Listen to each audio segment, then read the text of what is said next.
Hari ini kita mau ngobrol nih sama dokter favorit yang ada di RSIA Bina Medica. Nah, kali ini kita mau bahas dengan dokter objin kita yang paling ganteng. Mau tahu siapa? Wow, perkenalkan dok. Halo, kita ngambil apa sih? Bina Family ya? Bina Family, saya dokter Sandi Prasetyo, saya dokter kandungan di Rumah Sakit Bina Medica Bintaro. Ya kan, pasti Bina Family lihat nih udah yang paling ganteng. Karena cewek sebelahnya, jadi nggak ada pembanding yang lain. Betul.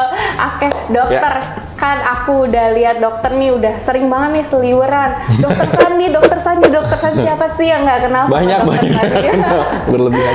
Oke, boleh dong dokter kasih tahu Bina Family nama panjang dokter sama title-nya.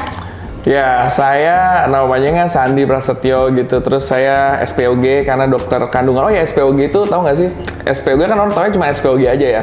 Dia spesialis obstetri dan ginekologi. Ini juga bagian dari edukasi nih. Karena kan orang taunya cuma dokter SPOG itu ngurusin ibu hamil aja. Iya. Sebetulnya nggak. Kenapa namanya ada O dan ada G-nya? Karena ada obstetri dan ginekologi.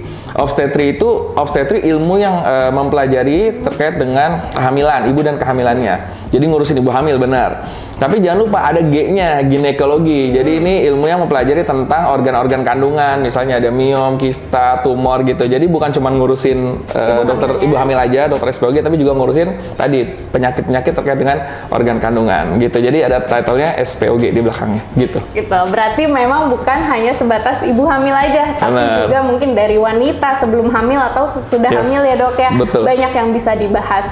Nah, kalau boleh tahu dong, dari tadi kan spesialis kandungan dan kebidanan ya. Nah, kalau boleh tahu nih dokter, riwayat dari pendidikannya itu sendiri dari mana? Boleh? Iya, boleh. Saya tuh anak Jakarta. Body shaming sih sebenarnya hitungannya ya. Gak boleh kayak gitu, itu nyerang mental health gua. Jadi dari kecil sekolah SMA saya di SMA 6 di Blok M, Mahakam tuh, terus kemudian masuk S1-nya dokter umumnya di FKUI, Fakultas Kedokteran Universitas Indonesia, FKUI Jakarta juga. Habis itu saya sempat kerja sekitar 1-2 tahun lah kurang lebih setelah lulus jadi dokter umum. Terus baru masuk sekolah lagi. Sekolahnya di Jakarta juga, di FKUI juga. Jadi saya dari kecil, besar, sekolah semuanya di UI di Jakarta. Oke, benar-benar bibit unggul ya. Bibit unggul. Nah, benar-benar ini bisa jadi role model nih buat Bina Family, mungkin keluarganya yang pengen mau jadi dokter favorit. Ini boleh dokter. Jadi dokter enaknya jadi YouTuber tau di mana dokter? Ya, jadi kita di sana. Oh my god. Saya juga mau. Nah, tapi face saya tidak menjual. Bisa, pasti bisa. Nah, dokter kalau boleh tahu nih sedikit lebih privacy. Dokter kalau di weekend apa sih yang selalu dilakukan di rumah mungkin ya, atau mungkin kegiatan di luar rumah? Oke. Ini pertanyaannya bagus sekali ya. Jadi semua orang pasti taunya saya di rumah sakit terus ya. Sebenarnya tuh saya libur tuh secara administratif tuh di hari Senin. Jadi sebenarnya weekend saya tuh di hari Senin.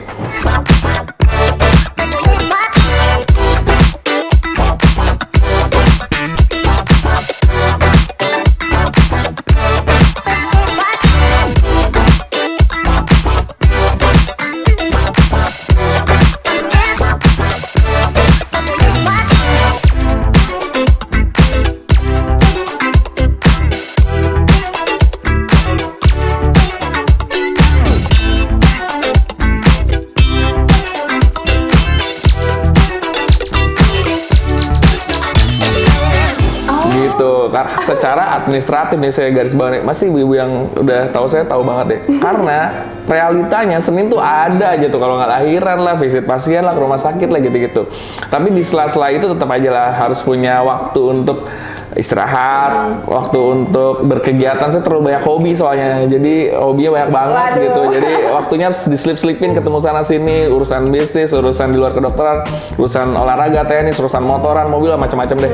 Jadi ya dengan waktu yang secara administratif sedikit itu mesti diakal-akalin lah, sama termasuk buat keluarga juga gitu. Oke, berarti lebih ke weekendnya random ya dok? Aduh, weekendnya random, susah saya kalau ditanya janjiannya kapan, enaknya tuh kita lihat handphone dulu baru saya jadwalnya gimana.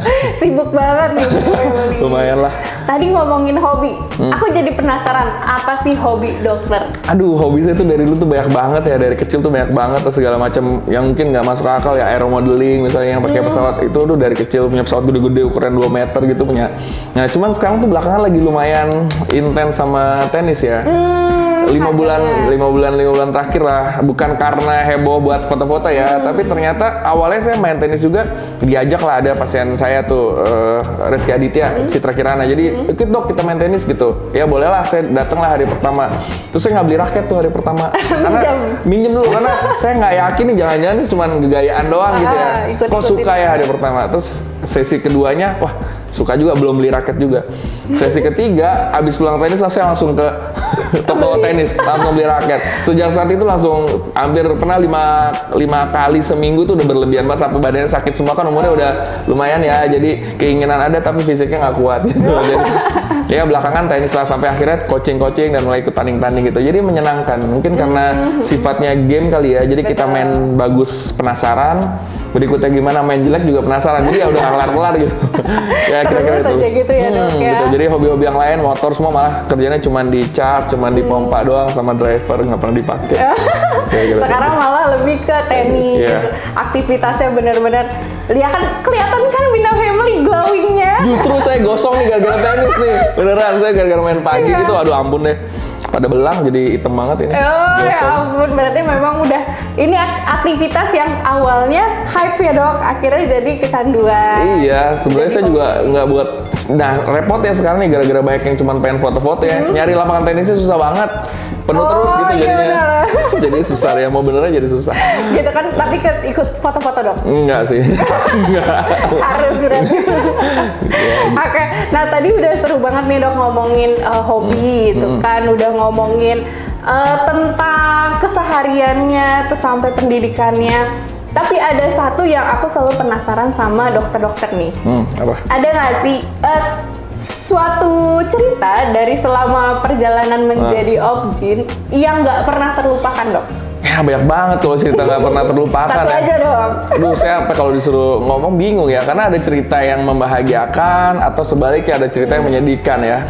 Kalau yang menyedihkan pasti udah banyak yang tahu juga lah, kemarin seperti yang viral-viral juga kan gitu, gimana mengazankan keluar orang tua yang bapaknya ternyata nggak ada, sedangkan nunggu kehamilannya lama gara-gara meninggal karena COVID, terus sempat jadi kemana-mana. Terus ada lagi yang harus berhadapan ketika udah di akhir kehamilan, ternyata pasiennya pindah karena rumahnya jauh, harus pindah di daerah Cibubur.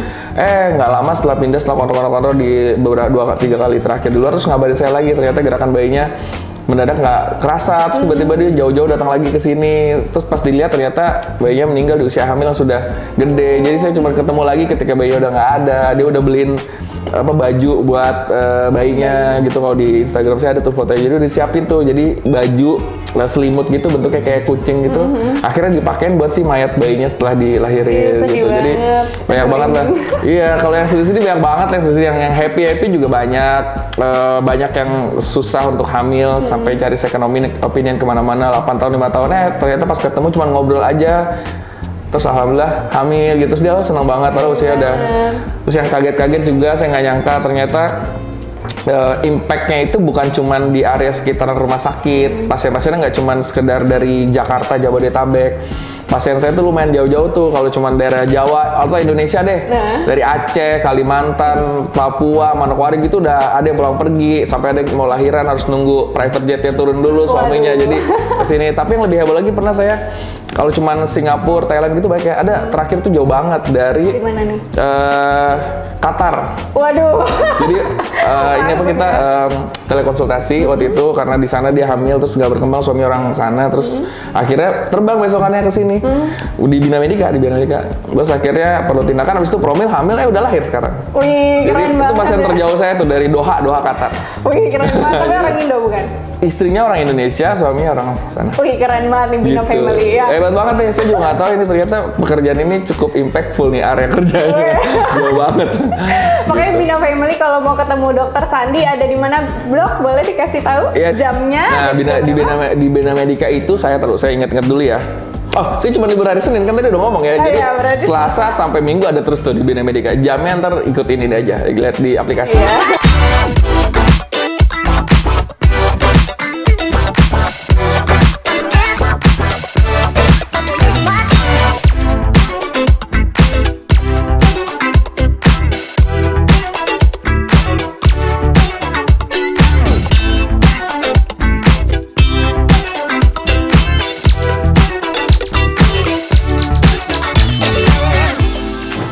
Jadi Bina Family jangan sampai nih nggak kebagian jadwalnya Dokter Sandi, ada terus ya kan? Dok? Terus ya.